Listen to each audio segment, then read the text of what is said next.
Day 1. Good morning sir. ఈరోజు ఆఫీస్కి కొత్తగా వచ్చాను. నా కంప్యూటర్ ఎక్కడో, నా ప్లేస్ ఎక్కడో చెప్తే వెళ్ళి వర్క్ స్టార్ట్ చేసుకుంటాను సార్. కంప్యూటర్ ప్లేసా? నాకు తెలిసి నువ్వు నాన్ ఐటీ నుంచి వచ్చినట్టు అన్నావు. ఇక్కడ కంప్యూటర్స్ ఉండవమ్మా, ల్యాప్టాప్స్ ఉంటాయి. అండ్ నీకు నచ్చిన చోట వెళ్ళి వర్క్ చేయొచ్చు, ఓకేనా? సార్, ఖాళీగా ఉన్నావా, బిజీగా ఉన్నావా? అదే సార్, మీరు టాస్క్ ఇచ్చారు కదా, ఆ టాస్క్ మీద వర్క్ చేస్తున్నాను. ఏదో ఒకసారి చూపించి. అరే, ఈ టాస్క్ ఇంకా చాలా టైం ఉంది కదా, పద కాఫీకి వెళ్ళొద్దాం.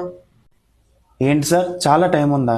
అదే మా నాన్ ఐటీలో అయితే ఈరోజు టాస్క్ ఈరోజు ఫినిష్ అయిపోతే ఇంటికి కూడా వెళ్ళేవాళ్ళం కాదు సార్. Sir, small help. ఈ అప్లికేషన్ పని చేయట్లేదు, కొంచెం చూడరా. ఏది ఎలాగే? శరత్, దీనికి ఇంకా చాలా టైం ఉంది కదా, ఎందుకు అప్పుడే కంగారు నీకు? శరత్, లంచ్ చేసావు నువ్వు? అంటే సార్, మీరు ఇచ్చిన టాస్క్ ఇంకా ఫినిష్ అవ్వలేదు, అది అయ్యాక లంచ్ చేస్తాను సార్. ఇంకా చేయలేదా? టైం 1 అయింది. శరత్, చూడు, ఎప్పుడైనా హెల్తే ఫస్ట్, తర్వాత వర్క్, ఓకేనా? పద లంచ్కి వెళ్దాం. సార్, నా హెల్త్ కోసం మీరు ఇంత పట్టించుకుంటున్నారా?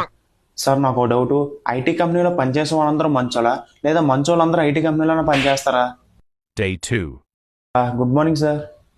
శరత్, నేను ఒక టాస్క్ ఇచ్చాను కదా నీకు, ఎంతవరకు వచ్చింది ఆ టాస్క్? దానికి చాలా టైం ఉంది కదా సార్, పదండి నీళ్ళు కాఫీ తాగేసి వద్దాం. Sharath, you talking to your senior, give respect. Sir, అంటే నన్ను మీరే కదా చెప్పారు చాలా టైం ఉంది, మనం తర్వాత చేసుకోవచ్చని. ఏంటి, నేను చెప్పానా? నేను వెళ్ళి బిల్డింగ్ పై నుంచి దూకేయమంటాను, వెళ్ళి దూకేస్తావా? నువ్వు అరగంటలో టాస్క్ ఫినిష్ చేసుకుని నా టేబుల్ మీద తీసుకురావాలి నువ్వు. సార్